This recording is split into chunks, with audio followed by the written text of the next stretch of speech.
Us volem donar les gràcies perquè sabem que hi ha gent que ha vingut de molt lluny. També us haig de dir que la convocatòria ha estat un èxit, que s'ha quedat fora sense poder estar aquí el doble de gent, o sigui que hi ha hagut 100 inscrits i contents per una banda, però clar, també sap greu perquè veiem que és un tema que desperta molt d'interès, és un tema que està d'actualitat i que cal treballar-lo, i trobo que esperem que aquesta jornada, que nosaltres l'hem plantejat com una jornada de treball, on puguem arribar a conclusions i veure com entre totes tirem endavant la proposta, doncs arribem a unes conclusions interessants. El programa no l'hem imprès perquè considerem que ja l'havíem enviat per mail, us el vam fer arribar també amb l'horari, tot i que comencem una mica tard.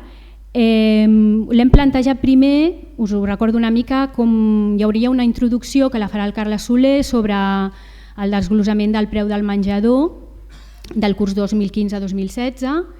Nosaltres hem plantejat cada intervenció. Primer els ponents tindran entre 15 i 20 minuts depenent de la taula, i després de cada taula hi haurà uns 10 o 20 minuts de preguntes, de torn de preguntes, on podreu fer les preguntes que vulgueu i podreu intervenir.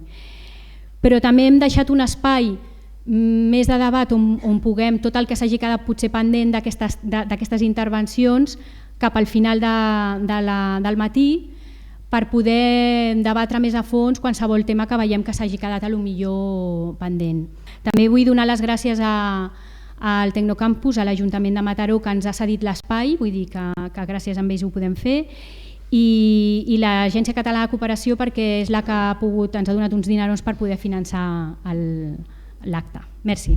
Ara dono pas al Carles. El Carles Soler és membre de l'Associació Menjadors Ecològics i és el que presentarà el desglossament del preu del menjador. Quan vam plantejar aquesta jornada vam creure que no podíem obviar un tema, i per això comencem amb aquest tema, que és el preu del menjador, el preu del menú del menjador. El fet que hi hagi un preu de 6,20 o 5,90 o a saber quin preu limita molt el fet que es puguin oferir certs aliments o que es pugui oferir certa qualitat a l'estona del menjador. I per això comencem amb això, perquè després intentaré donar pinzellades que després a la taula, a les diferents taules que hi ha, les agafeu, si ho creieu oportú, per donar respostes a algunes reflexions que plantegem. Ara bé, una de les coses que des de fa temps defensem quan parlem del menú i del preu del menú i del menjador és el preu i valors del menú escolar, que hi ha darrere d'aquell menú o darrere d'aquell model de gestió de menjador que oferim, és a dir, si estem pensant en la defensa del territori, si estem pensant en productes de proximitat, quin paper han de jugar els monitors, i al final també ens trobem amb aquestes preguntes. El fet de... El nen s'omple la panxa durant l'estona de menjador, però els nens gaudeixen del menjar? Són prou saboroses el que li oferim? El producte que oferim és de qualitat? És òptima per la salut? És a dir, són qüestions que quan dels diferents sectors, tant de l'administració pública com de les famílies, la comunitat educativa, inclús els nens i nenes i inclús l'empresa gestora, són coses que ens hauríem de preguntar, que no només hauríem de tenir en compte el com emplenem les panxes, sinó de qualitat, quin espai educatiu oferim, etc. Però no ens oblidem que darrere del menú hi ha altres valors que cal contemplar. Bé, comencem a parlar de preus.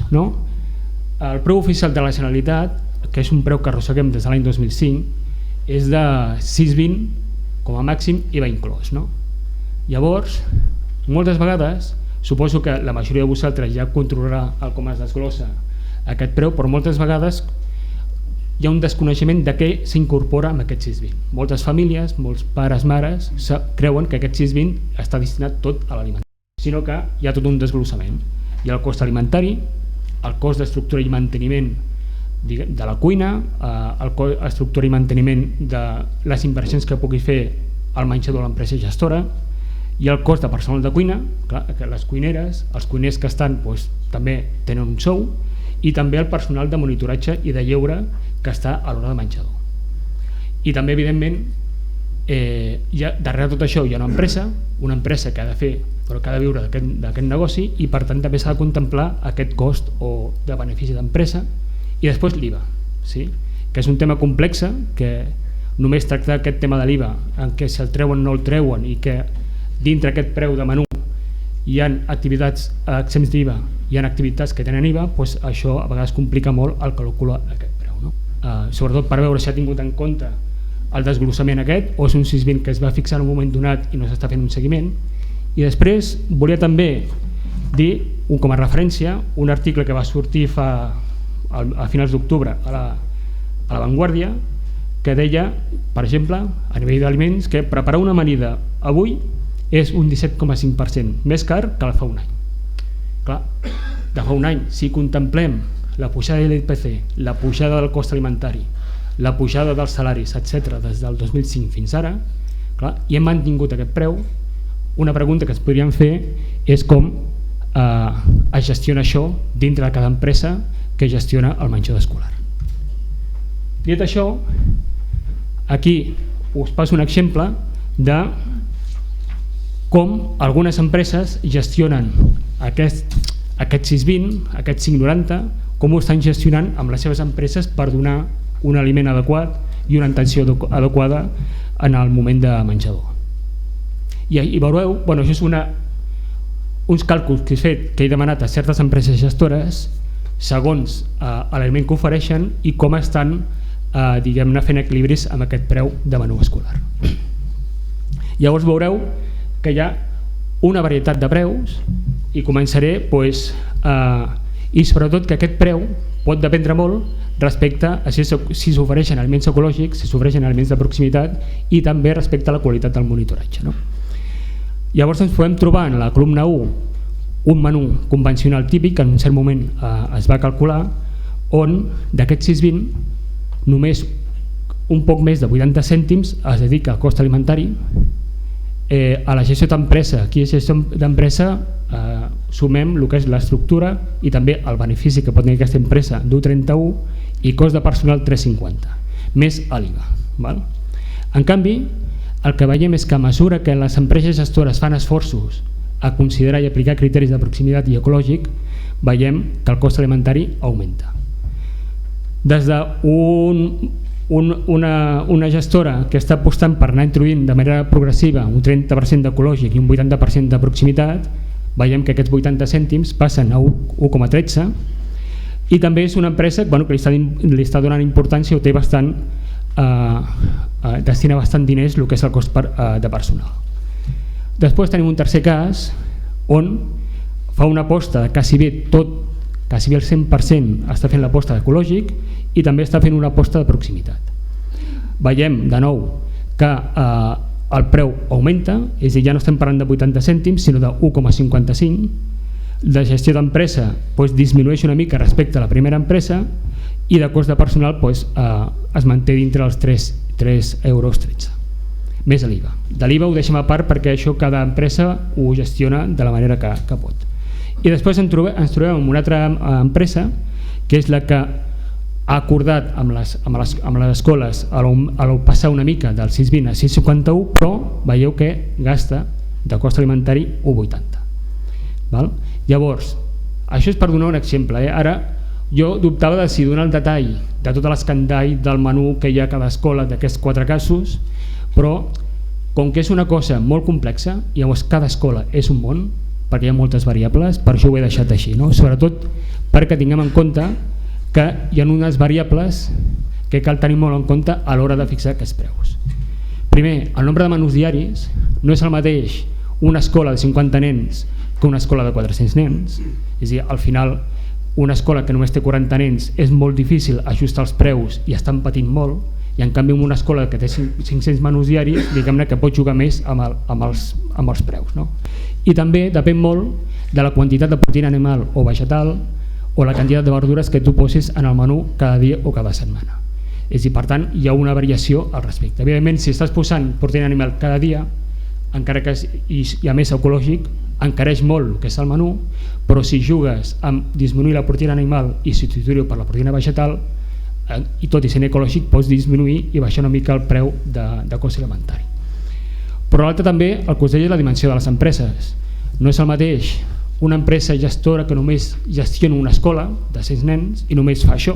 Hem de tenir en compte, i les empreses gestores i les AMPAs d'això ho sabreu, que hi ha molta varietat entre diverses escoles. Una és l'edat dels nens, quina edat tenen, i després l'espai que tu pots tenir per menjadors. Hi ha menjadors superamples, cada cop menys, que potser tenen la sort de fer un torn, però moltes vegades les empreses gestores han de fer mans i mànigues que en 2 hores han de fer 3 i fins i tot 4 torns per donar menjar als nanos. I per tant això complica que necessites més monitores, inclús pots necessitar més cuineres per oferir aquest menú.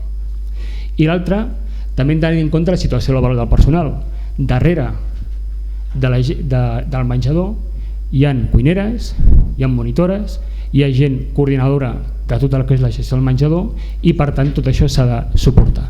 I una de les dificultats que a vegades hi ha, potser amb el canvi de gestió d'empresa de gestió de menjador, és el fet de subrogar el personal que es queda allà o haver de suportar, entre cometes, una gent personal durant contracte fixe durant tot l'any quan hi ha 2 o 3 mesos que no treballen. O sigui que tot això són aspectes que s'han de tenir en compte que faran variar el preu, no? Val? Això són reflexions pinzellades. Després, si voleu, us deixaré com uns 10 minuts perquè feu algunes preguntes, però jo això ho he fet pensant en portar reflexions a les restes de taules i sobretot al debat general. Bé, un cop coneixem una mica com s'estructura el preu, passem a una taula comparativa que també ens pot fer pensar entre diferents comunitats autònomes de l'estat espanyol. Llavors, jo no sé si ho veieu perquè crec que queda molt lluny la pantalla, però hi ha una gran diversitat de preus depenent del territori, depenent de la comunitat autònoma. Ens trobem una comunitat autònoma com Balears on el seu preu màxim és 6,50 i per l'altra banda ens trobem amb Canàries o Astúries que el seu preu fixe, el seu preu màxim és de 3 euros o 3,30 euros. No? Clar, és una cosa que sorprèn per què hi ha tanta diversitat de preus. Una comunitat autònoma pugui oferir 3 euros al menú i altres 6,55, moltes vegades depèn de la implicació de l'administració pública. Per exemple, no conec tots els detalls, però per exemple a Aragó el que és el part del personal que treballa al menjador escolar ho assumeix la pròpia administració pública. Per tant, les famílies han de pagar menys respecte a aquest menú i per això ofereixen aquest menú més baix. No? És a dir, i sobretot tenint en compte que estem parlant del mateix. No? Algú s'ha de fer càrrec que durant el menjador, el moment del menjador, es faci càrrec de l'alimentació, del cost alimentari, del personal, de l'estructura, del manteniment, etc. Llavors hi ha administracions que cobreixen part d'aquest cost i altres administracions que no. Llavors aquí dependrà una mica de la implicació de l'administració i de les famílies en aquest preu. O sigui que és també una cosa a reflexionar i tot i que ho cito més que res perquè és important citar-ho, però no és avui el tema a abordar, és que a part hem de contemplar les beques menjador. Sí? És a dir, a part de tot això hem de comprar les beques menjador. I llavors el que sí que cal és defensar que estem parlant de l'alimentació, per tant és un dret, i jo crec que com a nens i nenes, inclús les persones, però en aquest cas estem parlant de nens i nenes, tenen dret a una alimentació digna. Ara, que això és un tema que s'abordarà a la taula 1 i taula 2, estem parlant de menjadors escolars, estem parlant de menjadors d'escoles públiques i per tant cal alguna licitació, algun plec o algun tipus de concurs. No? I aquí és on ens trobem moltes vegades amb una dificultat, és dir, si volem promoure menjadors escolars amb criteris de proximitat, ecològic, de temporada, hem de fer una adaptació a segons quins plecs i als concursos que es publiquen. Per què? Perquè si realment, aquí he posat com dos quadres que poden ser com 2 quadres extrems i són 2 quadres que he agafat de licitacions que s'han publicat. I no he posat el nom perquè ningú se senti interpel·lat, però és una cosa de l'administració pública que sí que és possible fer alguns tipus de canvi. Malauradament, fins fa poc, la majoria de plecs que havien, estem parlant de menjadors escolars sempre, diguem-ne que es basava en l'oferta més econòmica i per tant en els criteris de 100 el 35% era per criteris tècnics i el 65% de l'oferta econòmica. És a dir, que si trobessis una empresa que fa una aposta per oferir criteris de proximitat, criteris ecològics i diguem-ne donar una vessant pedagògica al menjador, no podria quasi bé competir amb aquelles empreses que ofereixen un preu més econòmic. Ara bé, també et trobes amb que hi ha administracions que estan fent una aposta i realment estan fent aquesta aposta per promoure aquests menjadors escolars amb aquests valors que comentava i en els quals han revertit una mica els percentatges, on amb els criteris tècnics li estan oferint el 80% del valor dels criteris de valoració i un 20% a criteris econòmics. Llavors, amb això sí que hi ha una aposta i a més és possible, perquè hi ha administracions que ho estan fent, sí que és possible oferir i promoure aquest tipus de menjador pel qual estem defensant. I que d'això no m'estenc més perquè la taula 1 i taula 2 sobretot en parlaran extensament. Ara bé, a tot això s'ha d'anar en compte, i són pinzellades que llenço, que és un procés on cal la implicació de tots els actors, comunitat educativa, empreses gestores, administració pública, perquè això sigui possible. El que no es pot fer és fer una licitació sense fer cap tipus d'estudi de viabilitat i llançar una proposta que a vegades és inviable a nivell econòmic i és inviable d'un mes, en un període d'un mes o 2 mesos, inclús d'un curs escolar, fer un canvi radical, de passar d'un menú convencional on quasi bé no hi ha cap tipus de producte ecològic ni de temporada ni recuperació de dieta mediterrània a passar en un mes amb un menú totalment 100% ecològic, amb altres hàbits, etc. Sinó que diguem-ne que és un procés, no? També hem de veure el model de gestió de menjador, és a dir, per què apostem cada un dels actors implicats, per quin model de gestió de menjador apostem, que això és important, si estem apostant per un model petit de gestió de menjadors o estem parlant de grans lots on una empresa es faci càrrec de totes les escoles que hi ha en una província, en una comarca o el que sigui. Llavors això també és important a l'hora de fer aquestes licitacions. Un exemple és, que això ho haureu vist, que hi ha licitacions que fan un sol lot per a una sola comarca, llavors amb un munt d'escoles, llavors aquí s'està apostant clarament per quin model de gestió estem apostant. És a dir, les empreses petites, les empreses cooperatives que no tenen aquesta capacitat no podran mai accedir a aquests lots. En canvi s'està fent l'aposta per les grans empreses. Són pinzellades que llenço i llavors per acabar una mica és aquest quadre que sempre utilitzem i és recuperar una mica el que us deia abans, no? És a dir, si realment estem per un canvi de model i quan estem dient canvi de model de menjador no només estem parlant d'aquell menjador d'aquella escola, sinó que darrere hi ha un model de producció, hi ha un model de comercialització i hi ha un model determinat. És a dir, que hi ha molts sectors que s'impliquen i per tant són aquestes circulets que posem on s'ha d'implicar la docència, la comunitat educativa de l'escola, els productors i pagesos de la zona, per què no, i evidentment l'administració pública, els tècnics que poden assessorar per fer aquest canvi de menús i com es fa aquest canvi de menús, i una altra cosa que també plantegem, el treball en xarxa. És a dir, una escola pot fer al Maresme, a la Selva, al Baix Llobregat, pot fer una lluita quasi incansable i molt cansada per canviar la gestió del menjador, però si fem xarxes en què diverses empreses, gestores, escoles, AMPAs, inclús administració pública, que comencem a compartir aquest espai d'experiències, diguem-ne, no inventem un altre cop a la sopa d'all, sinó que si hi ha altres experiències que han funcionat en altres territoris, doncs per què no replicar-ho? Per donar continuïtat a aquesta jornada poguéssim crear un grup de treball per treballar el com es pot fer aquest canvi de model cap a un menjador escolar que afavorim criteris de proximitat, ecològics, amb valors pedagògics, etc. Jo ho deixaria aquí, més que per donar temps a que si hi ha alguna pregunta me la plantegeu i sobretot per donar temps a la resta de taules i sobretot al debat final que serà també important. Gràcies.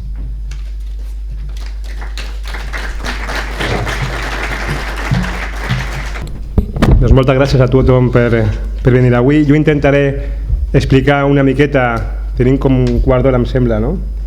Una miqueta la campanya que van començar l'any 2013 i una mica també quina és la nostra visió d'aquest tema, no només de menjador escolar, sinó obrim una mica més del tema de compra pública d'aliments, no?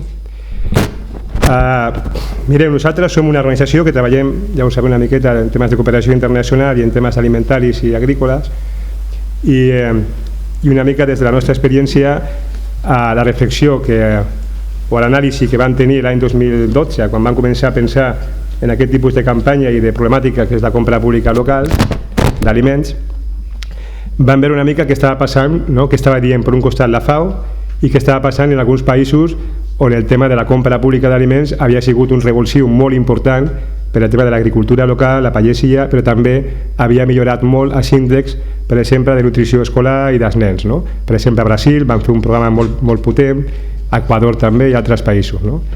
Quan van pensar això i també l'any 2012, que ja estava en plena crisi, es van trobar què passava aquí a l'estat espanyol i també a Catalunya, no? I es van trobar un panorama desolador, no? Què havia passat, com estàvem? Per un costat teníem un problema enorme amb el tema de nutrició, és a dir, us recordeu tot el tema de beques menjador, de nens amb problemes de malnutrició, que a més la Generalitat no volia acceptar que existia, i tampoc l'Estat, i tenim un gran problema de malnutrició infantil aquí a Catalunya i a l'Estat. Nosaltres som el primer país de la Unió Europea i el segon del món en taxa d'obesitat infantil, per tant, de dieta mediterrània no en tenim, l'hem perduda, i tenim un greu problema perquè el tema de l'obesitat i el tema de la mala alimentació és el primer problema de salut pública a nivell global i també a nivell espanyol i també a nivell català. Per tant, això existia i ho tenim aquí, no? Davant d'això, que també el que teníem, d'altra banda, és una pagesia amb molts problemes. Tothom parlava de que l'única sortida que hi havia per les famílies agricultores i el model d'agricultura familiar era el circuit curt, tot això que parlem ara de les botigues de barri, dels mercats locals, però el que vam trobar-nos és que, per exemple, països com França o Itàlia o Portugal tenien taxes de venda directa d'agricultors a més o més d'un 20% i quan veiem a la dada a l'estat espanyol no arribaven a un 3%. Vol dir que hi havia campanyes, hi havia una tendència, hi havia ganes de fer-ho, però no hi ha hagut mai una política pública darrere que impulsés el tema dels circuits curts i que hi hagi una mica de seny amb això, no? Llavors, agafant aquestes dues realitats, per un costat la realitat del consum i de la problemàtica dels menús i de la dieta infantil i els problemes d'alimentació i d'altres problemes de la pagesia que a Catalunya són molt evidents, per fer-vos una idea, aquí hem perdut, cada dia estem perdent agricultors, cada dia estem perdent 7 agricultors a Catalunya, ara mateix tenim, per tot el territori tenim com 605.000 agricultors, per fer-vos una idea. La idea és que no tenim agricultors, tenim una agricultura sense agricultors i per tant quan estem parlant del tema de com fer arribar l'oferta i demanda a menjadors escolars, ens trobarem que tenim un greu problema d'oferta perquè no tenim agricultors que estiguin ara mateix, perquè s'han perdut molt i per altra banda tenim una pagesia que més del 60% està per sobre de 50 anys, vull dir, tenim un greu problema de relleu generacional. Per tant, això també era una de les qüestions que teníem. Llavors vam veure què estava passant a la resta d'Europa i si aquesta política de compres públiques estava servint també aquí a Europa a ser una mica més proper. I vam començar a investigar i vam fer una investigació que la teniu penjada a la web i vam començar a veure que sí, que estava funcionant i que hi havia experiències molt potents, sobretot a França i a Itàlia, que nosaltres vam anar allà, vam fer una mica d'investigació i veure com ho han fet, no? I es van trobar que hi havia casos que han millorat molt i ha sigut molt exitós. I també la idea era aprendre què ha passat allà, quines eren les claus d'èxit i intentar importar-lo també aquí a Catalunya i a l'Estat. I per això van llançar la campanya. La primera qüestió era aquí tenim un greu problema i a més els darrers anys, sense que ens en donem compte nosaltres, en una petita revolució silenciosa, havien perdut les cuines de les escoles, les grans empreses de catering ja tenen un mercat a prop del 80% del mercat de la compra pública d'aliments, per tant s'havia privatitzat un tema que ja ha sigut públic i a més es deixava en mans de les escoles, dels AMPAs, d'una empresa que gestiona tot, que gestiona els cuiners, que gestiona els monitors, que gestiona tot. i per tant s'havien donat que el panorama era molt pitjor del que hi havia uns anys enrere, no? I bueno, llavors van llançar la campanya amb el primer objectiu l'any 2013, que era juntar actors que estiguessin interessats en aquest tema, sobretot agricultors en aquest cas, no? Vam treballar molt amb la COAG i també amb els pares i mares d'alumnes, amb la CEAPA i aquí a Catalunya amb la FAPAC, per veure que hauríem de juntar-nos per demanar un canvi de política pública en aquest sentit, no?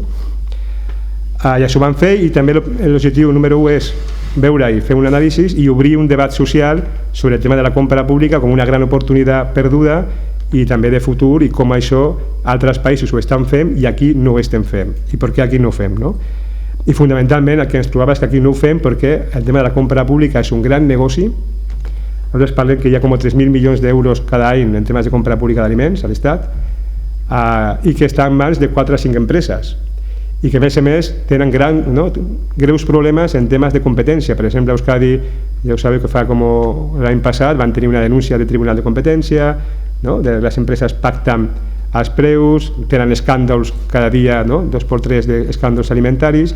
És un gran negoci i a més hi ha pràctiques de corrupció darrere d'aquest tipus de contractes en moltes ocasions que hem vist. Per tant, es tractava no només que hi ha hagut que l'Estat ha dimitit d'aquest tipus de política pública, sinó que és un gran negoci que s'ha otorgat a un tipus d'empresa, no?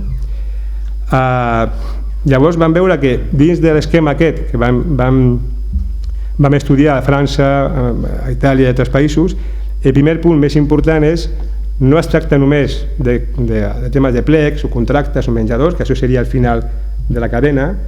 El primer punt seria que ha d'haver-hi un acord polític, una voluntat política clara, determinada, per començar tot un procés que, per exemple, a França, per acabar, com estan ara, amb menjadors escolars, ecològics i locals, han trigat 10 anys. Per tant, és un procés llarg, no és d'un dia per l'altre canviar els plecs, sinó que fa falta un acord polític. I amb això es van dedicar, no? Es van dedicar, per exemple, a intentar trobar aquest tipus d'acord polític a través de propostes no de lleis, i una fundamental que van fer a Catalunya, que ara parlarà el Joan Mena. Van primer portar aquest tipus de proposta a Andalusia, a Euskadi, a Catalunya i a l'Estat, i es fa així 5 cèntims de què ha passat. Mireu, dins de tot aquest tinglat de la compra pública, també el que es van trobar és que a Andalusia existia un model que ja ha funcionat molt bé i que a més els francesos havien vingut aquí a copiar-lo. Quan l'any 2004-2005 una de les conselleries d'Agricultura la tenia els partits dels Verds, en aquell moment van començar un pla agroecològic del tema d'escoles, i vam tenir moltes escoles en aquest tipus de sistema, i van generar fins i tot un sistema logístic, perquè aquest és una de les claus més importants, per al tema de l'oferta i la demanda. Això va estar com gairebé 4 anys, 3 anys i mig. Després el propi partit del PSOE va a desmuntar-ho tot. Ho va desmuntar-ho tot i ho va entregar una altra vegada a una empresa. No va centralitzar. Aquest model havia estat força bo, tenia criteris de proximitat, tenia criteris ecològics i havia donat molta feina a molts agricultors que en aquell moment no tenien una sortida clara de mercat. Però aquí també hem vist que hi havia algunes claus d'èxit, que ara parlarem molt ràpid, algunes claus d'èxit pel futur que podíem aprendre també d'aquí. Però nosaltres vam fer una proposta no de llei a Andalusia que es va aprovar, però es va quedar només un tema declaratiu, els partits estaven d'acord, menys en aquest cas el PP, em sembla. Van portar la mateixa proposta no de llei a Euskadi i aquí es va aprovar, però amb una cosa ja més concreta, que és que ara mateix ho estem fent, que és que es va donar la possibilitat. A Euskadi hi ha un model centralitzat, és tot el govern autonòmic que fa la compra directa i fa el concurs i lots, però es va donar la possibilitat de que hi hagués 4 escoles que estem treballant nosaltres perquè hi hagi una gestió directa de menjadors ecològics i locals. I ara estem a la fase nosaltres de fer una mica el diagnòstic d'oferta, demanda i de possibilitat i potencial de mercat per fer-ho treballar.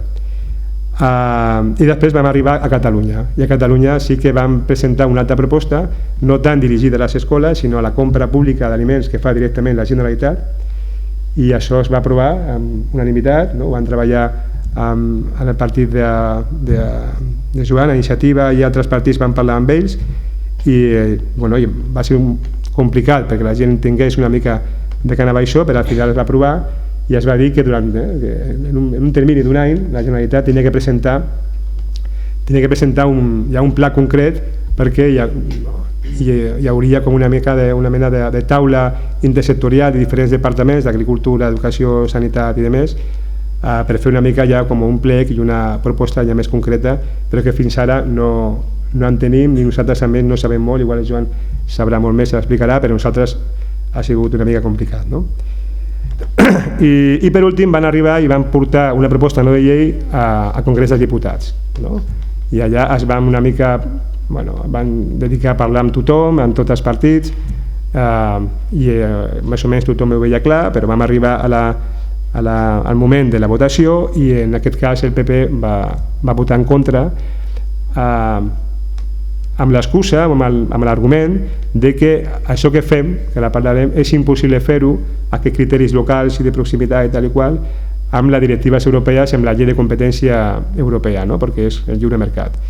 Però era molt ridícul perquè justament al febrer de l'any 2014 es va aprovar el canvi de directiva europea de contractes públics, on ja es deixa clarament que es poden modificar i incloure clàusules socials, mediambientals. Per tant, en realitat es tracta simplement d'una voluntat política, no? Vull dir, ja no hi ha un problema de directiva europea, ja no hi ha un problema legal, el que tenim és un problema únicament de voluntat política, no? Des d'aquest punt no en tenim. Molt ràpid, també el que veiem és que en aquesta realitat que veiem a l'Estat, el que teníem era una ausència, per tant, de polítiques públiques, un desconeixement total d'aquesta eina com una eina potent per a l'agricultura i també per a l'alimentació, i d'altra banda veiem que hi havia experiències a tot arreu de l'Estat, no? D'Andalusia, a Catalunya, a Euskadi, a Castella, a Madrid, hi havia escoles que havien lluitat molt per intentar tenir un sistema diferent o almenys defensar una mica el que ja existia, no? I també amb aquesta gent hem estat parlant, intentant donar suport, però el que veiem és que té un límit, no? Perquè aquest tipus d'experiències es basa molt en la militància i en la voluntat de les pròpies AMPAs, dels propis pares, no? Que estan lluitant. Per exemple, a Euskadi tenim una escola que hem treballat molt amb ells, per exemple la Barretxo, que està directament fora del sistema d'Euskadi, del sistema legal, no? Perquè com que fa compra directa ha quedat exclòs i no rep una subvenció directament del govern basc, i aún així ho estan fent. Vull dir que en realitat tenim grans problemes perquè no hi ha una política pública i una voluntat molt dirigida, no? Llavors, després d'això, nosaltres quina visió tenim, no? La visió que tenim és que hem d'avançar allò que es pugui amb els territoris, amb el tema local i amb experiències locals, i per això vam fer aquesta guia, no? Que es diu Criteri de Justícia per a Compra Pública Local, que ja teniu també penjada a la web, perquè tothom es deia com a excusa no podem fer res perquè això és il·legal, no hi ha indicadors, no es pot fer aquest tipus d'indicadors de proximitat, i aquesta guia és per dir a les administracions que vulguin fer-ho que sí que es pot i que altres països han fet, i per tant aquí estan els indicadors, la xuleta com siguessin, per la gent que vulgui fer-ho es pot fer de manera legal, perquè aquest procés no pareix, no? Per un costat, que la gent pugui continuar fent la seva batalla, la seva lluita i la seva gestió, però per altra banda el que vam veure als diferents països és que fa falta un acord, i en aquest cas a Catalunya nosaltres el que demanem és un acord nacional per a la compra pública, vull dir, utilitzar aquesta eina tan potent que no costa diners, és dedicar cap a un costat o cap a un altre. D'altra banda, ha de ser un procés, vull dir, no es tracta de canviar plecs d'un dia cap a l'altre, sinó ha de ser un procés, i al final del procés és el canvi de plec, però ha de ser un procés concertat amb actors que tinguin en compte l'oferta, que tinguin en compte la demanda, que tinguin en compte la situació dels agricultors, de les escoles, i ha de ser una política pública, a més, que prioritzi. Què vol dir això? Que si no hi ha darrere una política pública podem cometre l'error de que les escoles de classe mitjana i alta tinguin menjadors ecològics i locals i molt bons, i les escoles populars amb més problemes d'alimentació estiguin pitjor encara.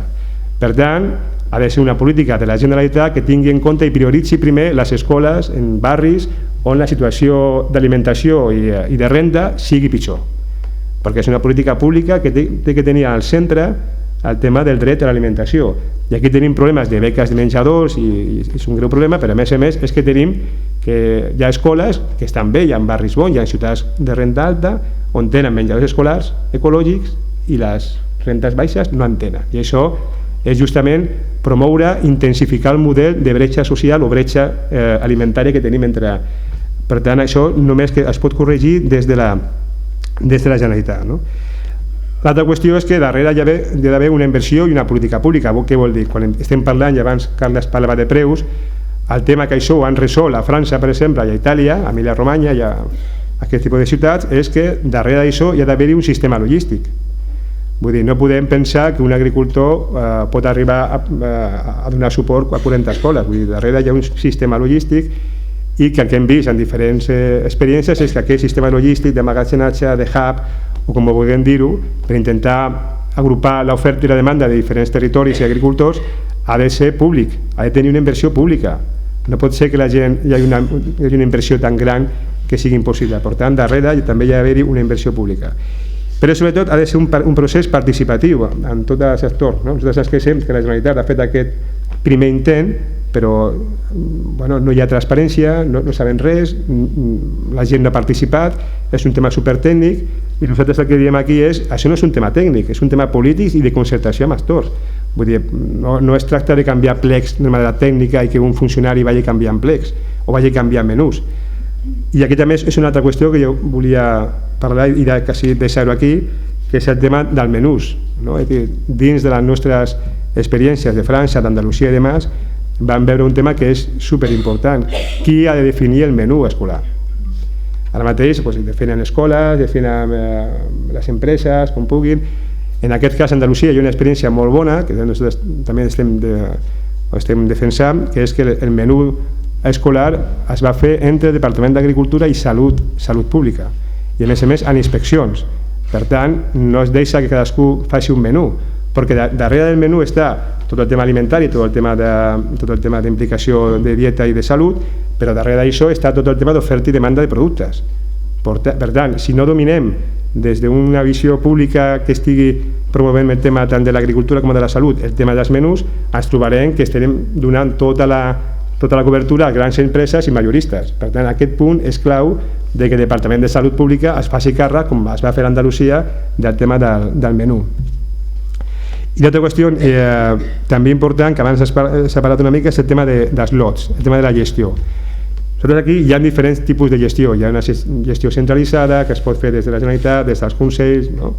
El més important que nosaltres pensem aquí és que hem treballat a Andalusia amb un canvi de, justament el darrer concurs que es va fer, és un canvi en el sentit de com mirem el tema de lots. A Euskadi teníem lots molt grans i al final acabava en temes de grans empreses perquè hi havia un aval, havien de posar diners, havien de posar no sé quantes coses, i per tant no es donava entrada a càterings socials, càterings petits, càterings locals, no hi havia aquesta possibilitat. Per tant, el model haurà de ser molt adaptat a cada territori, vull dir, no hi ha una solució d'Euskadi que es pugui exportar a Catalunya, de Catalunya a Andalusia, sinó que cada territori ha de veure quines empreses hi ha, quin teixit tenim, quins agricultors tenim, amb qui podem comptar, quina oferta, quina demanda, però sí que hem de fer lots adaptats a aquest tipus de procés d'informació i d'anàlisi previ. Per què? Perquè si al final tenim un problema a curt termini de que fa falta una empresa gran per cobrir Sabadell, molt bé, però també hem de donar entrada i possibilitats i que es puguin desenvolupar empreses més petites, empreses més socials o de caire diferent, i també un model de gestió directa d'escoles en el moment que hi hagi escoles que tinguin la possibilitat de fer-ho, no? Però darrere d'això haver-hi una política pública i una responsabilitat, que nosaltres aquí el que demanem és que hi ha un acord, no n'hi ha, no hi ha responsabilitat, això s'ha privatitzat i sembla que és un problema de les AMPAs o les escoles que ho facin com puguin, no? I llavors en aquest tipus de decrets i de més nosaltres veiem que hi ha com una intenció, però el que veiem darrere és que no hi ha una assumpció realment de la responsabilitat d'aquest tipus de polítiques i que es torna a deixar, per exemple, el tema de menús, el tema de gestió, es torna a deixar com està i que no es fa com un avanç en claretat, no? Llavors aquí ho deixaria, només que recordar-vos que la guia i la investigació la tenim penjada a la web, i si hi ha gent que vol una mica d'informació de les experiències que hem tingut i com s'ha fet el tema d'indicadors, de compra, de plecs i demás, doncs després el Ferran ho explicarà molt bé, però que estem a la vostra disposició. Doncs moltes gràcies.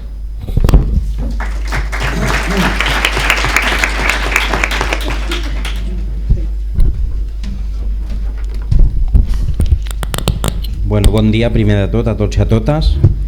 Jo volia agrair també la invitació per part de l'Associació de Menjadors Ecològics, no només la invitació en aquesta jornada, sinó que en tot aquest procés d'elaboració de la proposició de llei que vam fer des d'Iniciativa i Esquerra Unida i també de les mocions, doncs ens van donar tot el suport, vam treballar plegats i per tant crec no només amb l'Associació de Menjadors Ecològics sinó amb altres actors que jo crec que són peces fonamentals, han de ser subjectes importants del disseny del futur dels menjadors escolars al nostre país, doncs vam intentar construir una llei que donés una mica de sortida a totes les principals preocupacions, perquè ens semblava, i per això jo crec que és l'interessant d'aquestes jornades que avui heu dissenyat, ens semblava que parlar del marc normatiu, del marc legal, també és un element important i fonamental, perquè i tal com deia abans el Javier, no? Això té molt a veure amb la voluntat política i també amb la pressió social, és a dir, moltes vegades les lleis no es renoven o no es modifiquen o no s'actualitzen perquè es vegi la necessitat d'actualitzar-les, sinó perquè hi ha una voluntat política de canviar determinats paràmetres o perquè hi ha una pressió social, una pressió ciutadana, una pressió de les entitats que obliga als actors polítics a que facin determinats canvis en l'àmbit normatiu. Per tant, és tan important fer també aquest exercici de mobilització i de pressió social per poder esdevenir després amb modificacions legals com les que jo entenc que el marc dels menjadors escolars s'haurien d'encabir. Perquè a Catalunya el que tenim és una normativa molt antiquada. Nosaltres tenim bàsicament dos decrets, un decret de l'any 89 que parla de la delegació de competències als consells comarcals i tenim un decret de l'any 96 que és el decret pròpiament de menjadors. I això s'ha anat actualitzant alguna vegada, però l'estructura fonamental, el disseny fonamental no s'ha canviat doncs, des d'aquestes dues dates.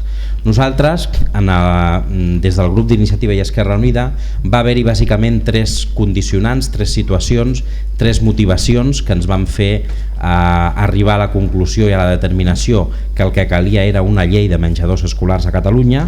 La primera, ja l'ha comentat el Javier abans, la situació que es va crear a l'agost, a l'estiu del 2013, quan es van disparar totes les alarmes per la situació de malnutrició infantil que vivia a Catalunya i especialment perquè des del Departament d'Ensenyament i per tant des del Govern de la Generalitat es negava aquesta realitat.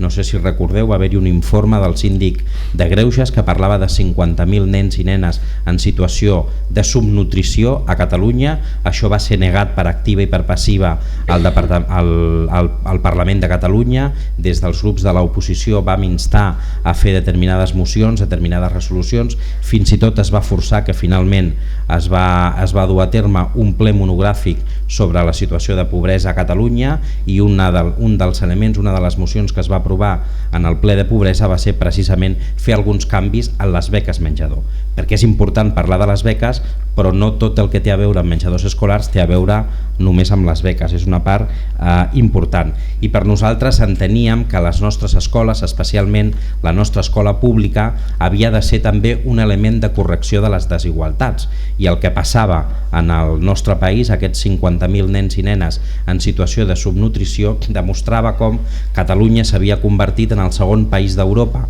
després de Letònia, amb més desigualtats, amb més diferències entre la gent que té molt i la gent que té molt poc. I per tant les nostres escoles, repeteixo, especialment les nostres escoles públiques, perquè és on hi ha els alumnes amb més vulnerabilitat, havien de ser un element, allò que vam parlar molt, si us en recordeu, de les estructures d'estat, doncs precisament l'escola pública havia de ser una estructura d'estat per corregir les desigualtats que hi havia i que encara hi ha en el nostre país. Va haver-hi una segona motivació que també vam tenir en compte, que suposo que també recordareu, que va ser tota la mobilització del sector d'educació en el lleure. Van estar molts anys sense un conveni regulador de la seva feina i nosaltres pensem que en un sector especialment feminitzat com és l'actuació en els menjadors escolars, doncs és un sector també molt precaritzat, per tant s'havien de blindar i s'havien de garantir les condicions laborals dels treballadors i les treballadores també del sector educatiu dels menjadors escolars, i aquesta mobilització també va fer que es situés a sobre de la taula la necessitat de regular un marc laboral que no estava regulat, i quan no es regulen els marcs laborals és que hi ha una clara intenció política de no només menystenir aquelles persones que estan treballant, sinó també menystenir el servei que estan en aquell moment defensant. Hi va haver-hi també, especialment d'aquesta comarca, especialment del Maresme, ens van arribar algunes queixes d'algunes escoles públiques on el departament els estava negant la possibilitat que fos l'AMPA qui gestionés directament el servei de menjador escolar. Per tant, aquests tres elements, aquests tres condicionants, com van ser la situació de malnutrició a Catalunya, la mobilització del sector educatiu en el lleure i l'avís, i es van disparar les alarmes de que hi havia una voluntat d'acabar amb el model de gestió de proximitat dels menjadors escolars, ens van fer determinades reflexions en el grup parlamentari d'Iniciativa i Esquerra Unida. Aquí jo crec que hi ha un debat fonamental, i el debat fonamental és si els menjadors escolars són un dret o són un servei. Perquè si són un dret s'han de regular d'una manera determinada legalment i normativament, i si són un servei s'han de regular d'una manera determinada legalment i normativament, i evidentment això té a veure també amb la voluntat política de les administracions públiques i en aquest cas dels sectors polítics, dels partits polítics o dels grups parlamentaris. El grup d'Iniciativa i Esquerra Unida tenim clar que és un dret i per tant s'ha de regular com a dret. Per això nosaltres en el Parlament el primer que vam proposar va ser una proposició de llei, és que hi hagués una llei de menjadors escolars. Perquè quina és la diferència? És una diferència fonamental, jurídicament també, però sobretot de cara als drets de ciutadania. La diferència és que els drets es regulen per lleis, o les lleis regulen drets, i en canvi els serveis es regulen per decrets. Són els decrets els que regulen les prestacions d'aquests serveis. Per tant, aquest hauria de ser, a la meva manera d'entendre, el principal canvi normatiu que ha de tenir la gestió dels menjadors escolars a Catalunya, que passem de considerar-los un servei, una prestació d'un servei, a considerar-ho un dret. Evidentment no ha de ser un dret obligatori, perquè no tots els nens han d'anar al menjador si les famílies no volen, si s'ho poden muntar d'una altra manera, però sí que ha de ser un dret universal, i això vol dir que tots els alumnes de les nostres escoles han de tenir la possibilitat de poder estar en aquest servei. Per tant, a mi em sembla que aquesta és una diferència fonamental, i evidentment és també a través de la gestió de la prestació d'aquest servei on també es poden corregir determinades realitats. Què és el que demanàvem en aquesta proposició de llei, que repeteixo, per mi és la part més important del que vam presentar en el Parlament, que per desgràcia va ser tombada per la majoria parlamentària del Parlament de Catalunya i no va ser aprovada. El que nosaltres defensàvem bàsicament eren 4 objectius bàsics que havia de tenir la llei de menjadors escolars de Catalunya. La primera, garantir l'alimentació bàsica dels infants en situació d'exclusió social i risc d'exclusió social, és a dir, les nostres escoles públiques, el menjador han de garantir, primer han de ser un element de detecció de les necessitats alimentàries dels nostres nens i les nostres nenes, no només dels nens i nenes que estan en situació de vulnerabilitat, que també i especialment, sinó també d'aquells nens i nenes cada vegada més que tenen unes necessitats alimentàries especials, ja siguin per motius de salut, ja siguin per motius culturals o ja sigui pel motiu que sigui. Per tant, aquest era un dels primers objectius de la llei de menjadors escolars que vam presentar en el Parlament. El segon, ja us ho he dit abans, era també aprofitar la llei i regular per llei les condicions laborals dels treballadors i les treballadores dels menjadors escolars. Aquí havíem de parlar de les ràtios màximes, no pot ser com està passant ara, que hi hagi personal que jo considero que són, però la normativa legal no els considera, que són personal educatiu en el menjador escolar que hagin d'atendre a 40 i 50 nens una sola persona. Això va en contra de totes les ràtios pedagògiques que pot haver-hi en el nostre país, i també prioritzar els projectes educatius en cada menjador, és a dir, qualsevol persona que interactua amb un alumne directament en el marc de l'escola ha de ser considerada personal educatiu i per tant ha d'estar, diguéssim, compromesa amb un disseny educatiu, amb un projecte curricular que en aquest cas no estaria. El tercer element fonamental que volíem transformar també amb aquesta llei era el de considerar l'espai físic i l'horari de menjador com un espai espai de caràcter educatiu i caràcter pedagògic. Aquest també és un element fonamental perquè pot comportar totes les transformacions paral·leles que s'hi han de donar. I el quart objectiu, garantir l'accés dels infants a una alimentació equilibrada, una alimentació sana i a una alimentació adaptada a les necessitats alimentàries. En el sentit, i això nosaltres ho havíem utilitzat molt, nosaltres, com sabeu, estem molt a favor del dret a decidir, però del dret a poder decidir-ho tot, també què és el que mengem i d'on són els productes que comprem, on comprem aquests productes i quines són les finalitats socials que tenen també determinades empreses. Com us deia, aquesta va ser, diguéssim, la gran proposta que vam presentar des del grup d'Iniciativa i Esquerra Unida en el Parlament de Catalunya. Va ser votada en contra per Convergència i Unió i Esquerra Republicana, és a dir, per la majoria parlamentària en el Parlament de Catalunya. Les lleis regulen drets, els decrets regulen prestacions. Per tant, aquesta és una diferència significativa entre una cosa i l'altra que pot comportar un seguit de canvis que a mi em sembla que són fonamentals. Per tant, ens van tombar la proposició de llei, però vam aprofitar per donar la volta i, per tant, treballar una moció que és la que finalment es va aprovar. Vam pensar, bueno, si ens heu dit que l'eina no era treballar una llei de menjadors escolars, ho fem a través d'una moció, acceptant el vostre marc que no compartim, que és que ha de ser a través d'un decret, i a veure si esteu disposats a modificar el decret de menjadors escolars en les condicions que nosaltres pensàvem que s'havia de fer. Aquesta moció té fonamentalment dos aspectes. És una moció molt llarga, per tant no entraré a repassar cadascun dels punts perquè suposo que deu ser dins de l'ambigüitat de la transparència dels elements del Parlament fàcilment detectable. Si no, si algú la vol, doncs jo us puc passar alguna còpia de la moció. El que demanava aquesta moció era l'actualització del decret. Recordeu que teníem un decret de l'any 96 i la situació a Catalunya havia canviat moltíssim en els últims anys, especialment des del 2007-2008, amb tota la crisi i amb tota la situació de vulnerabilitat que està passant al país. I un segon element, per nosaltres també igualment important, que té a veure, per dir-ho d'alguna manera, amb la sobirania alimentària. És a dir, on comprem els productes, quins productes volem consumir, si volem garantir aquesta dieta mediterrània que estem perdent a Catalunya i al nostre país. Per tant, el que nosaltres demanàvem era, per exemple, incorporar criteris de proximitat, i es va aprovar, això ho he de dir, són alguns dels elements que es van aprovar.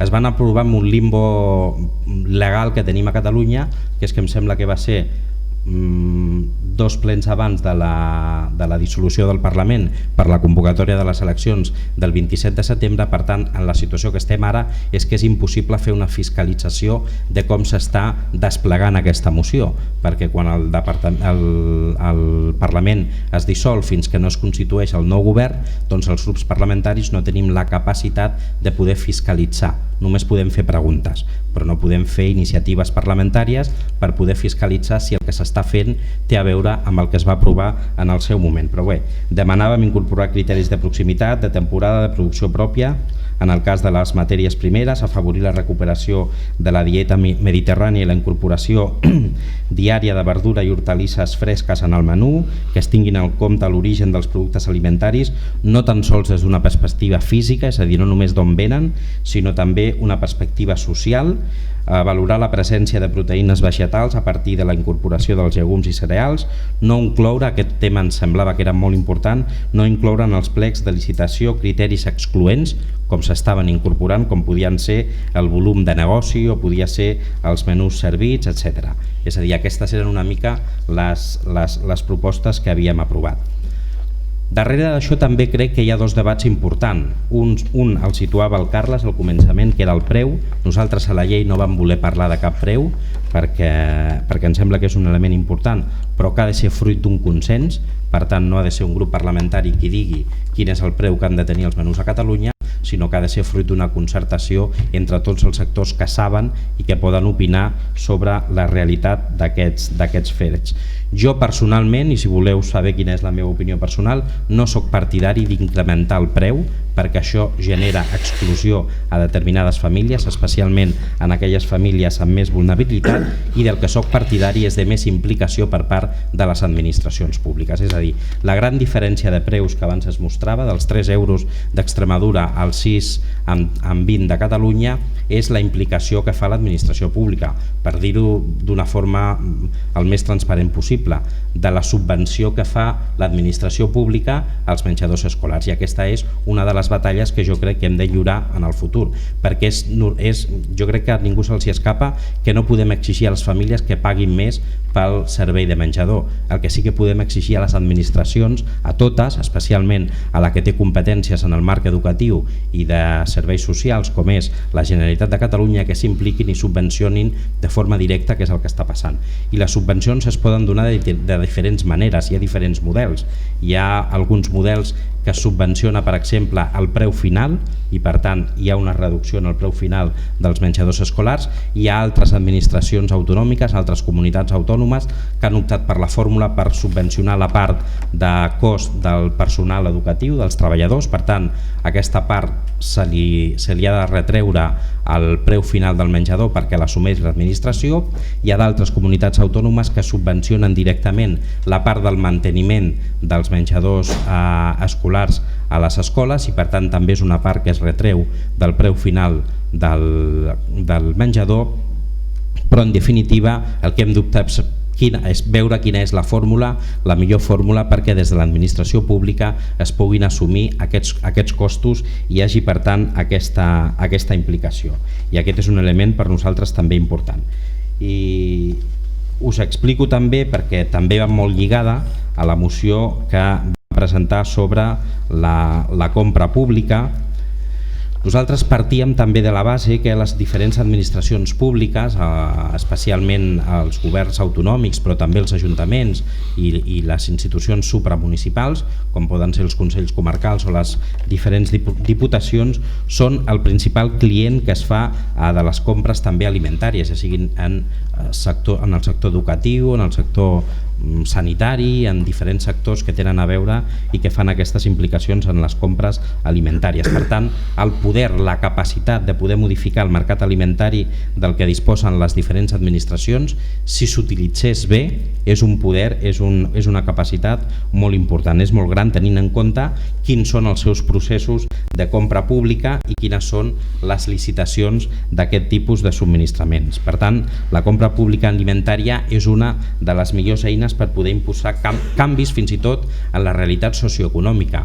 No parlem ja només de com garantim determinada alimentació, una alimentació sana i una alimentació equilibrada. Estem gairebé parlant de com des de l'administració pública i a través de la compra pública fem un canvi necessari en el model productiu del nostre país, fem que sigui el motor per poder fer una gran transformació de la realitat socioeconòmica del nostre país, de Catalunya, com estan fent altres països del nostre entorn, com abans es comentava, i també evidentment tenint en compte criteris ambientals que moltes vegades no es donen en compte quan parlem d'aquests processos de compra pública.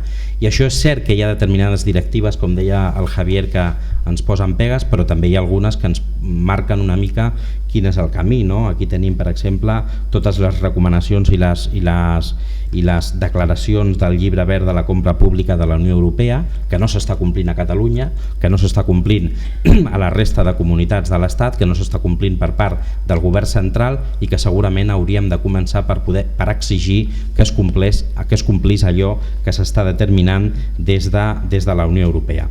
Quins són els objectius fonamentals que nosaltres preteníem, que el grup d'Iniciativa i Esquerra Unida preteníem amb aquesta moció de compra pública? Doncs primer, l'impuls dels mercats locals, que ens semblava que era una bona eina de coordinar i de fer créixer en xarxa tots els mercats locals que tenim en el nostre país. La dinamització territorial, no és sostenible un país que es mira al Meric de Barcelona sempre i té abandonades un munt de comarques del nostre país, sense tenir en compte què passa a les Terres de l'Ebre, sense tenir en compte què passa a la Catalunya central, sense tenir en compte que hi ha comarques que amb la desindustrialització que hem patit en els últims anys estan àmpliament abandonades. Jo recordo, ara fa 2 anys vam fer una visita a l'empresa Aircross de Flix. Amb el tancament d'aquella empresa, tota la comarca, tota la comarca se'n ressentia i tota la comarca quedava gairebé abandonada a l'albir de les subvencions, i aquest és un model de país que per nosaltres no és un model de país sostenible. Per tant, hem de fer totes les intervencions possibles perquè hi hagi un equilibri territorial entre les diferents comarques del nostre país. Hi ha d'haver també un suport al teixit empresarial, i el suport no vol dir subvencionar empreses perquè després es deslocalitzin, que és el que ha passat en el nostre país. S'han invertit grans milions i moltes quantitats d'euros perquè empreses de Catalunya o de fora de Catalunya que estan implantades a Catalunya després se'n vagin a treballar fora perquè el sou dels treballadors de fora és més econòmic, i en canvi s'ha abandonat el gran teixit productiu i empresarial del nostre país, que són els autònoms i les petites empreses. I per tant aquí és on nosaltres també pensàvem que tot el tema de la compra pública tenia una intervenció directa. Incentivar el desenvolupament rural, que són polítiques abandonades. En aquests 4 anys d'esquizofrènia col·lectiva a Catalunya s'ha abandonat, per exemple, el Departament d'Agricultura no ha fet polítiques actives de foment i d'incentivació del desenvolupament rural.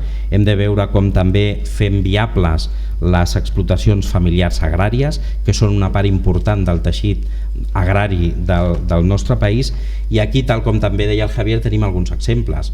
El que ha passat a la regió del Roine-Alps a França o a l'Emília-Romanya d'Itàlia són d'alguna manera territoris que ens poden marcar quin és el camí fonamental. Per tant, jo acabo i ho vaig deixant aquí. Partíem d'una proposició de llei, i ho repetiré per tercera vegada perquè em sembla que és un element fonamental. Les lleis regulen drets, el menjador escolar hauria de ser un dret. Els decrets, que és el que tenim, el que regulen són serveis, i per tant el que fan és prestar serveis. La llei aquella que vam presentar des d'Iniciativa Esquerra Unida van ser tombada, li vam donar la volta, vam guanyar, per entendre'ns, doncs, alguns elements importants, i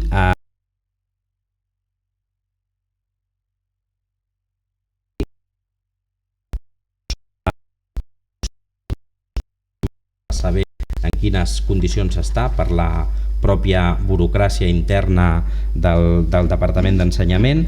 La moció sobre la compra pública sí que tenim un control de compliment de la moció, i el que ens diu és que des de l'aprovació d'aquesta resolució sobre la inclusió de criteris de qualitat i proximitat en la contractació pública de productes agroalimentaris s'ha constituït un grup de treball interdepartamental per la creació del Pla de Contractació Pública Alimentària. Hem de confiar en que crear un pla de treball no vol dir no fer res, sinó concertar amb tots els sectors que estan implicats en la presa de decisions en aquest àmbit per poder garantir i anar en la línia del que comentava el Javier abans, d'aquell pacte nacional sobre la compra pública. I jo ho deixo aquí per si teniu alguna pregunta.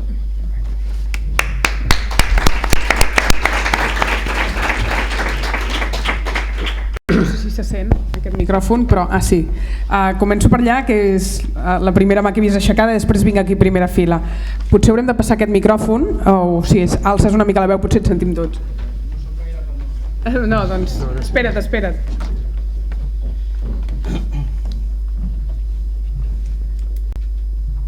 Hola Joan, bon dia. Jo volia fer un parell de preguntes. Una és, el Carles... Em sentiu? Sí.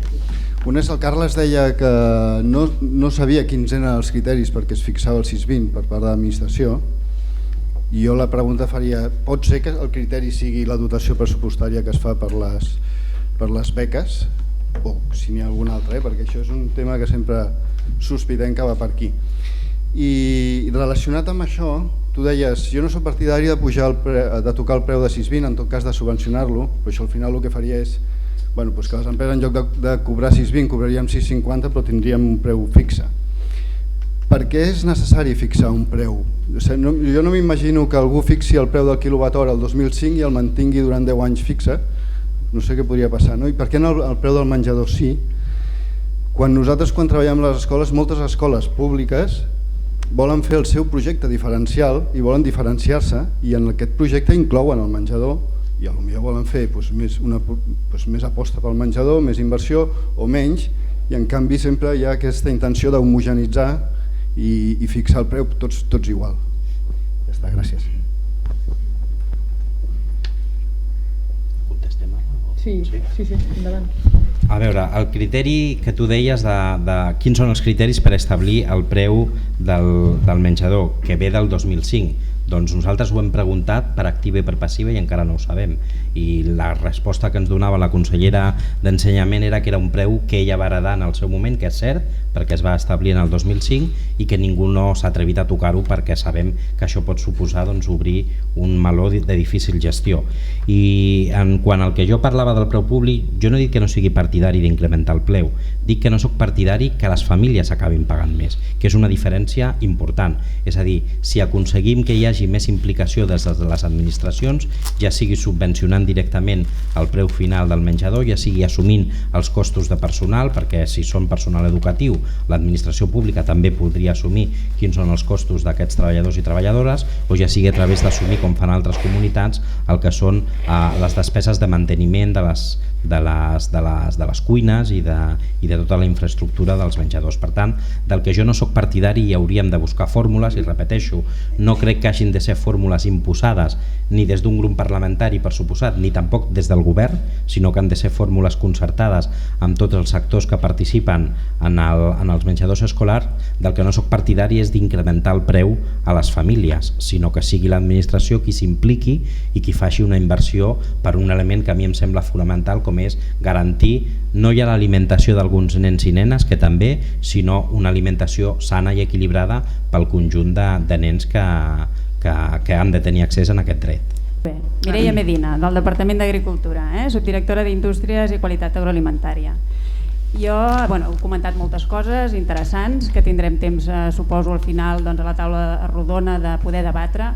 Jo parlo com a servidor públic, parlaré, no com a polític. Vull dir, malgrat sigui subdirectora, no soc de cap partit i simplement compleixo l'encàrrec d'executar determinades polítiques. Hi ha coses que penso que hem de matisar en relació a algunes afirmacions que heu fet, tindrem temps d'explicar-les, sobretot pel que fa al Departament d'Agricultura i les polítiques que desenvolupa a nivell de desenvolupament territorial, de promoure les cadenes curtes, la venda de proximitat, els productes locals. Fem moltes coses. També m'ha esgarrifat una mica allò de dir que 7 pagesos cada dia abandonen. Penso que sí, que realment és un problema, però que també treballem per la incorporació de joves en el camp, és a dir, el panorama tampoc és tan catastròfic. Jo només volia fer una matisació al final de la intervenció del Joan Mena en relació al grup interdepartamental, és a dir, el grup va treballar. Teníem una resolució parlamentària que instava el govern en el termini d'un any a obtenir aquest pla de contractació pública. Aquest treball es va fer i el pla hi és. El pla es va aprovar el 16 de juny d'aquest any, i és una mica el que jo us explicaré. En aquest pla, amb els diferents representants dels departaments, vam estar valorant quin era el context, que també ja us exposaré, i s'han definit determinades clàusules específiques per a determinats contractes. Per tant, la feina es va fer i en el termini, diguem-ne, que es havia d'alguna manera proposat. Res més. Està obert aquest. Com que després intervens a la següent taula, ho apuntes ara, i aquí davant hi havia una altra pregunta. Hola, bon dia. Jo soc l'Oriol Carbonell, soc vicepresident de la SALLEC i president també de la Federació. La SALLEC és la Federació Catalana d'Empreses de Lleure i vicepresident de la Federació Estatal d'Empreses de Lleure també. Molt curt fer una apreciació en el Xavier quan comentaves que Andalusia en el menú escolar el pacten i fan un menú per tota Andalusia, de les empreses o dels distribuïdors d'alimentació, que no ens perdem i també tallem una mica la possibilitat de que cada escola pugui escollir el seu propi projecte també a nivell no només de compra, però si volen posar raves acompanyant a l'amanida, doncs també haurien de poder fer-ho. I en el Joan, dues apreciacions. Una apreciació sobretot com a vicepresident de la SALLEC i president en aquell moment, dir-te que fa 14 anys, el primer dia que vàrem muntar la SALLEC, el primer que vam dir va ser que el que volíem era promoure precisament el conveni de lleure educatiu. El preu d'Andalusia, que el preu que és el preu perquè l'administració subvenciona una part important, això jo diria que hi ha una part que és possible però no és aquest el veritable motiu i recurrent aquest tema del preu d'Andalusia. La diferència amb nosaltres és que a Andalusia en lloc de 2 hores i mitja de menjador fan 2 hores, La diferència a Andalusia és que en lloc d'estar treballant amb unes ràtios mitjanes de 18 com treballem nosaltres, 18 nens per monitor de ràtio mitjana, estaven treballant amb ràtios de 25-30 nens per monitor, i la diferència és que el salari mitjà del conveni de lleure andalús és un 25% més barat que el salari a Catalunya. Per tant, tampoc és correcte, jo diria, no? Sí, jo només volia fer dos comentaris. El primer, no sé si he entès molt bé el que em deies sobre els convenis col·lectius, perquè aquí, no recordo si va ser fa un any o fa 2 anys, va haver-hi una gran mobilització dels treballadors, liderada especialment per comissions obreres, perquè no s'actualitzaven els convenis col·lectius de l'educació en el lleure. I jo mateix en el Parlament de Catalunya els vaig atendre, els vaig rebre, i totes les seves reivindicacions estan incorporades en la llei que van proposar des d'Iniciativa i Esquerra Unida. Que sigui un sector que té una capacitat de mobilització reduïda és una cosa, però que sigui un sector que ha estat en mobilització perquè, repeteixo, és un sector molt vulnerable, especialment feminitzat, i per tant amb un alt índex de precarietat, doncs també són elements que hem de tenir en compte i que s'han d'incorporar en el disseny normatiu i legislatiu del nostre país. I després, sobre el tema d'Andalusia, hi ha un element que jo comparteixo que tens part de raó i que abans no he citat quan parlava que hi havia 2 debats, m'he quedat només en el debat dels preus. Hi ha un altre element que a Catalunya no hem ni tan sols pogut debatir, i és sobre els horaris lectius, sobre els horaris de les nostres escoles, que és el que ha fet el Departament d'Ensenyament, especialment a l'educació secundària i especialment a les escoles públiques, reduir i fer una jornada intensiva. Per tant, s'han tancat una part important dels menjadors educatius, per tant, excloent a nens i nenes del nostre país que segurament tenien necessitats alimentàries però que no se'ls ha acabat de detectar perquè a les 2 o a quarts de 3 marxaven a casa seva, i aquesta compactació horària no s'ha seguit atenent a criteris pedagògics, perquè si fos atenent a criteris pedagògics jo estic disposat a debatre si les hores de la tarda són hores productives en l'àmbit lectiu i en l'àmbit educatiu i en aquests àmbits o no. Però el que no pot ser és que fem jornades intensives com ha passat a Catalunya per reduir els costos dels menjadors escolars i les beques escolars a l'educació secundària o per reduir la subvenció al transport escolar. Per tant, la diferenciació és notable en quant al que està passant al nostre país, i per això també s'expliquen determinades proves pilot que el Departament va frenar quan va veure que hi havia crispació per part de les famílies, per veure si hi havia possibilitat d'implantar també la jornada intensiva a les escoles primàries, perquè també ho van intentar en determinats territoris. Són debats, el pedagògic i l'educatiu en el marc dels horaris, que també afecten després a drets com són els menjadors escolars. No, jo molt ràpid, no entrem en el debat més agrari, perquè òbviament la situació a Catalunya amb el tema agrícola i de l'agricultura familiar és un desastre en temes de territori, en temes de relleu internacional, en temes d'inversió, de renta dels agricultors, en temes, per exemple, de la crisi ara mateix de la llet, quan tenim una diferència entre altres països d'Europa i nosaltres brutal, que té a veure amb la total ausència de polítiques públiques, no? Entre elles la de compra pública. D'altra banda, el tema dels menús. El menús, clar, nosaltres el que diem aquí és, si volem un pacte nacional de temes de compra pública local, és important tenir en compte que tenim que tenir oferta i demanda, i tenim una sèrie d'escoles que han d'entrar, s'ha de prioritzar per escales. Aquí estem parlant de 10 anys que han trigat a França, per tant no és un dia per l'altre. I per quines comencem i per quina oferta. I aquí el menú és important perquè determina una mica l'oferta i la demanda, a quin comprarem, quina agricultura hi ha a Catalunya, quins productes hi ha. Això ha de tenir aquesta part des del punt de vista agrícola, que això ha de tenir com si diguéssim un criteri com si diguéssim de producció i de realitat del país, per tant una dieta amb la producció nostra, i d'altra banda hi ha un criteri de salut pública de quins aliments són bons per a la dieta, però no patates i arròs cada dia, no? Si això es fa, clar, sempre queda una part de les escoles que puguin una mica tenir la seva pròpia iniciativa, però hi ha d'haver com un mínim que és molt alt, garantit, de que totes les escoles tinguin una alimentació adequada, perquè si no és impossible dins d'aquest tipus de processos que has de planificar, perquè és una paraula una mica rara que es diga ara, però si vols un sistema d'intervenció una mica de política pública has de tenir clar que has d'intervenir una mica en l'oferta i la demanda per veure quines produccions, quins productes tenim al territori perquè siguin inclòs un menú que estigui determinat i confirmat, certificat i inspeccionat per Salut Pública.